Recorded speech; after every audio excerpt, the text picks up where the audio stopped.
Magandang araw po. Welcome po sa aking channel of 9TV. Patalas sa 10.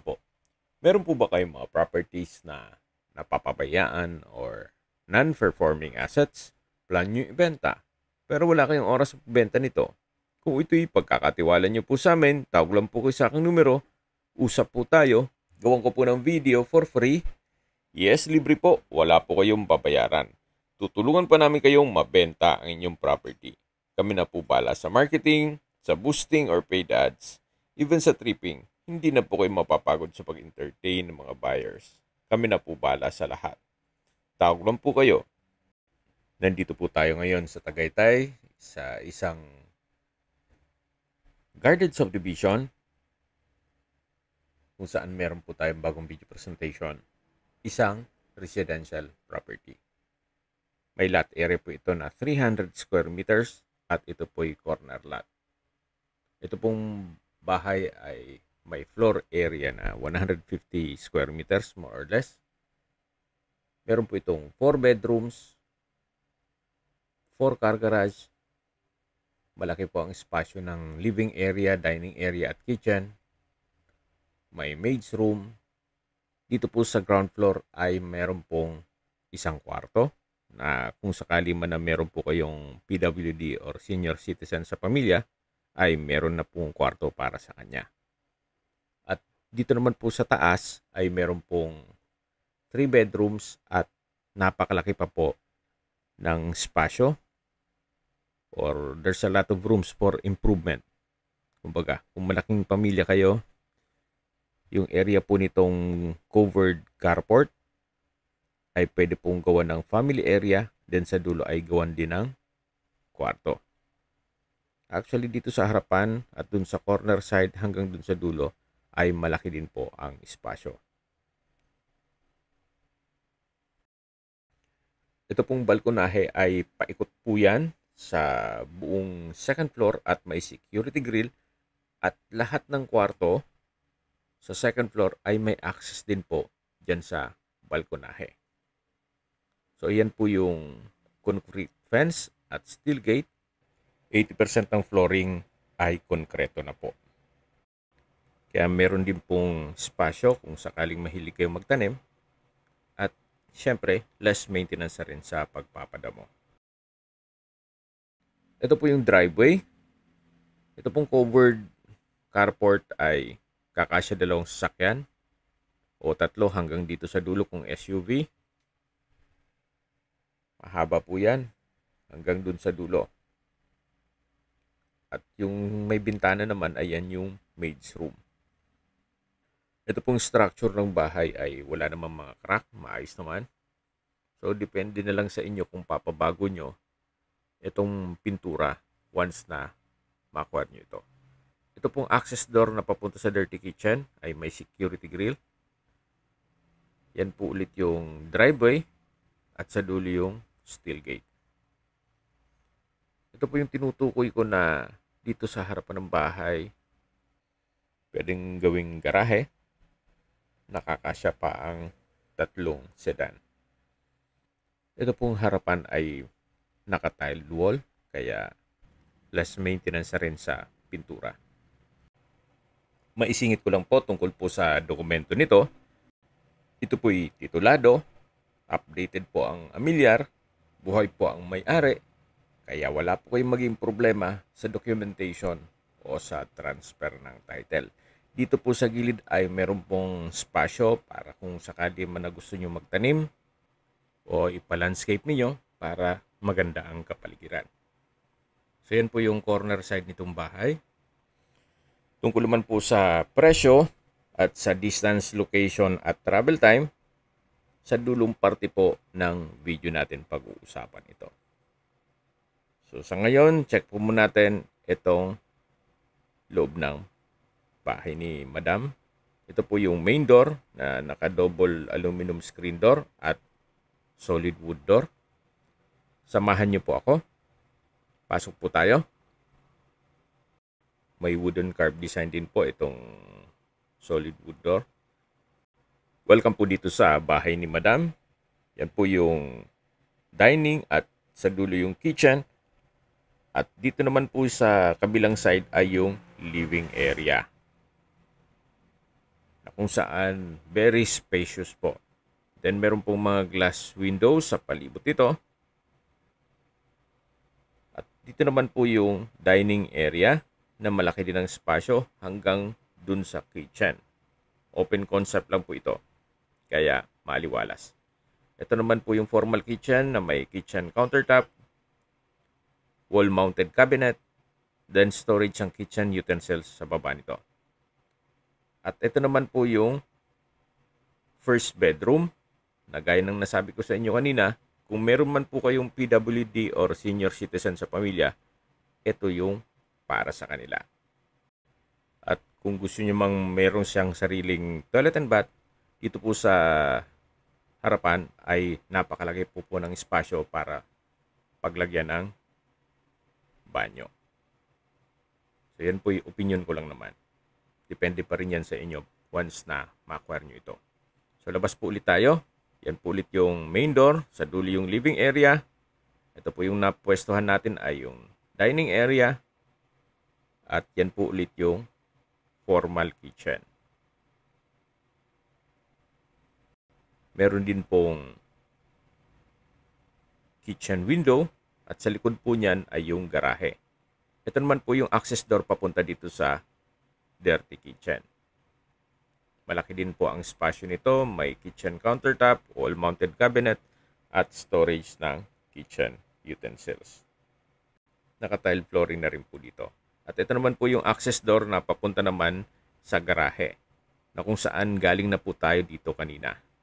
At sa dulo yung main gate. Ito naman po yung maid's quarter o maid's room, na malaki din po ang espasyo nito. At para meron din pong sariling toilet and bath, dito po sa may garahe ay pwede maglagay ng banyo. Ito po yung dirty kitchen at pwede pa pong maglagay ng breakfast table dito sa gitna. So babalik po ulit tayo dito sa loob. Yan po ulit yung formal kitchen na meron pong mga wall-mounted cabinet at kitchen cabinet. Yan po ulit yung dining area, yung main door, living area o salas, na napakalaki po ng espasyo. Then, matatanong natin yung hagdan. At dito po sa ilalim ng hagdan ay meron pong common toilet and bath. May stainless handrail at railing. Then, may ilang steps na hagdan bago pumasok dito. Ito po yung naka-solid wood door. Then, naka-tile bathroom wall. May bathroom window. At maayos naman ang toilet fixtures nito. Sa dulo po ay meron pong shower. So, yan po yung common toilet and bath. Ito pong hagdan ay naka-tiled and concrete staircase. Meron din pong stainless handrail at railing. Samahan niyo po ako. Akyat po tayo. Meron din pong staircase window. So, yan po yung hallway. At yan naman po yung mga pintuan papunta sa mga kwarto. Pero bago po natin i-check yung mga rooms, ito pong access door na to ay yung tinutukoy ko na balkonahe na paikot po ito sa buong second floor. Then naka-tile flooring na rin po ito.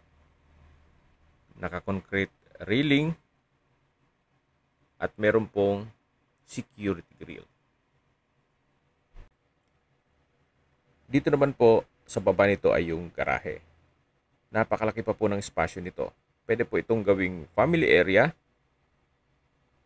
Then sa dulo naman pwedeng extension ng kwarto at lagyan ng banyo o toilet and bath.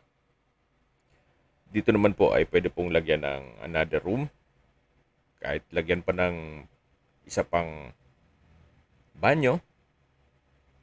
Then yan po yung water tank na may pressurized water tank.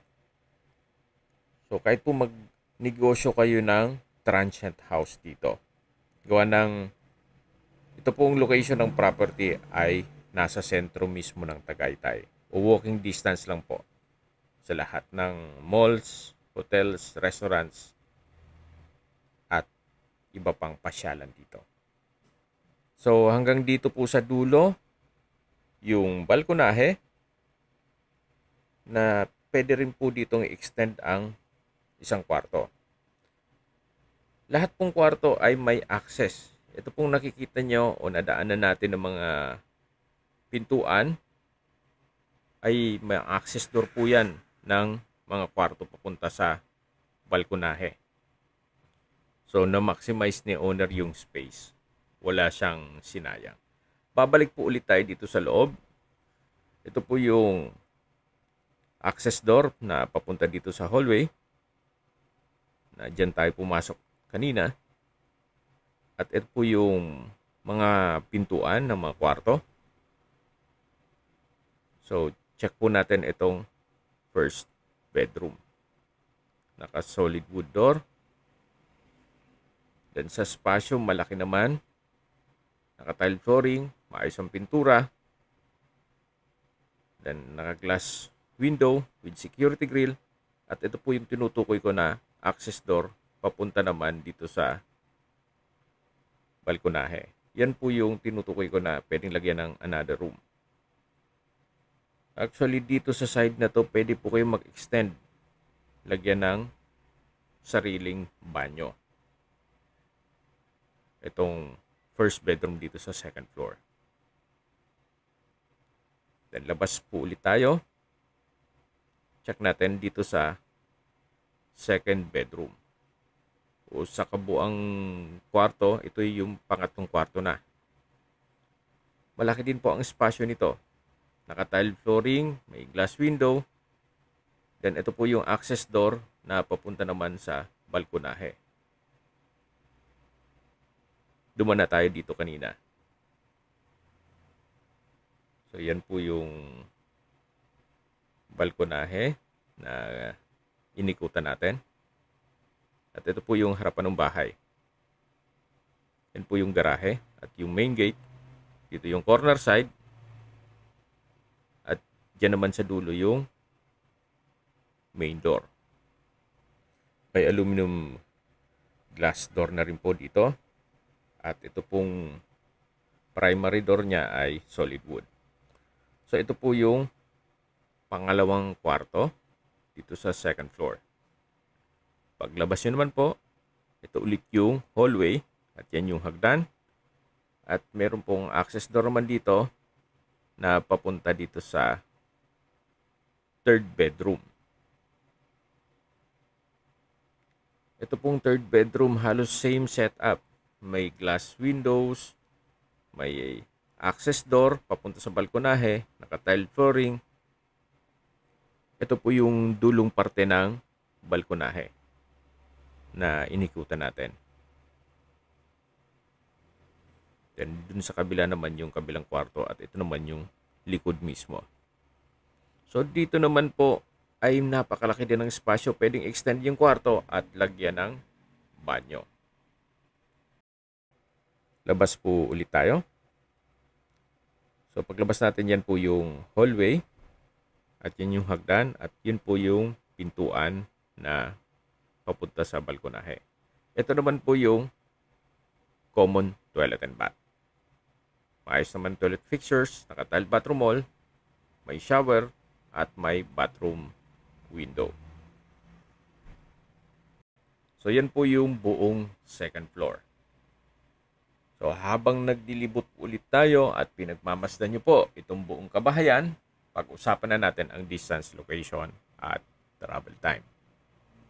Ito po yung walking distance lang po sa mga malls at hotels, restaurants, church at hospital dito sa Tagaytay. Kaya napaganda po ng lokasyon. At yan po yung lagi kong binabanggit sa inyo na dapat nyo i-consider sa paghahanap ng property, yung meron pong malapit na hospital. Hindi ko noon po sinasabing sakitin kayo, Yan naman po for emergency purpose lang naman. At mula naman po sa Mahogany Market, ang distance is 3.7 kilometers at ang travel time is 5 minutes. Mula naman po sa Picnic Grove, ang distance is 8.7 kilometers at ang travel time is 17 minutes. Kung manggagaling naman po sa Calax, Silang Interchange, ang distance is 20.8 kilometers at ang travel time is 39 minutes. Ang Calax po ay connecting South Luzon Expressway, Skyway, all the way to North Luzon Expressway at ibang parte ng Metro Manila. Kaya mapapabilis na po ang biyahe mula Manila papuntang Tagaytay. At kung manggagaling naman po sa Manila o sa airport, ang distance is 61.6 kilometers at ang travel time is 1 hour and 30 minutes. Okay, recap lang po. Ito pong property ay nasa Tagaytay, sa sentro mismo ng Tagaytay. Walking distance po sa lahat ng business establishments at malls. May lot area po ito na 300 square meters more or less at ito po ay corner lot. May 4 bedrooms, 2 toilet and bath, maid's room, spacious living area, dining area at kitchen. At nasa loob po ng isang guarded subdivision. Napakatahimik po ng lugar, sariwang hangin, at malamig po ang klima. Okay, sa presyo na po tayo. Binebenta po ito ni owner sa halagang 13.8 million pesos. Para po sa akin, kung hindi naman ganun ka laki ang budget para sa malaking property o ang requirements niyo, especially pag malaking pamilya kayo, ay malaking bahay at malaking espasyo, pwede na po ito. Compare nyo naman kung bibili kayo ng mga bagong tayong bahay dito sa Tagaytay na napakaliit ng mga lote, pati mga kwarto nito ang liit. So, para sa akin, pwede na po ito. Yan naman po yung opinion ko lang naman. Depende pa rin yan sa inyo kung anong assessment nyo dito sa property. Although, may mga gagawin, given na. Well, it's an old house, pero well-maintained naman. Especially yung honest review ko dito, ang kulang na lang ay mga banyo. So, gagastos ka syempre, pero pwede naman tayo makipag-negotiate kay owner. Pero tungkol sa structure nito, halata pong hindi naman tinipid. Kaya tatagal pa naman po ito. Compare mo dun sa mga bagong construct na mga pinakontrata lang. Na we all knew naman, syempre, tinitipid yan minsan para kumita sila. So, yan po. Pinakita ko na sa inyo lahat. Depende yan sa inyo, sa assessment nyo, kung sa tingin nyo, pasok na ito sa inyong requirements, especially kung limitado lang ang budget natin. At ang target nyo pa sa mismong sentro ng Tagaytay. Kung may mga katanungan po kayo, tawag lang po kayo sa aking numero. At sa mga kababayan naman natin na sa ibang bansa, meron po akong Telegram. Sa mga iPhone user man, may iMessage. Meron din pong Imo, Skype, Viber at WhatsApp. Same number lang po, 0917-316-3399. Sa mga nagtatanong naman po ng aming Facebook, meron po kaming Facebook page na Nov9 TV at Facebook Reels Video. Meron din pong TikTok at Instagram. May ibang YouTube channel po kami na Nov9 TV channel at Nov9 TV Listings. Sana po naibigan nyo ang video presentation. Paki-like and subscribe na lang po sa aking channel para ma-update din po kayo sa aking future listings. Kung sakali po hanap nyo yung mas malaking sukat na lupa, meron din po kaming ibang listings na pwede nyong pagpilian. Huwag po kayong mag-atubiling tumawag sa amin, then let us know your budget para malaman namin kung anong property pwede naming i-look sa inyo. Sa lahat pong viewers, subscriber at nagtiwala po sa amin, salamat po sa suporta. Ingat po kayo lagi at yung pamilya. Maraming salamat po.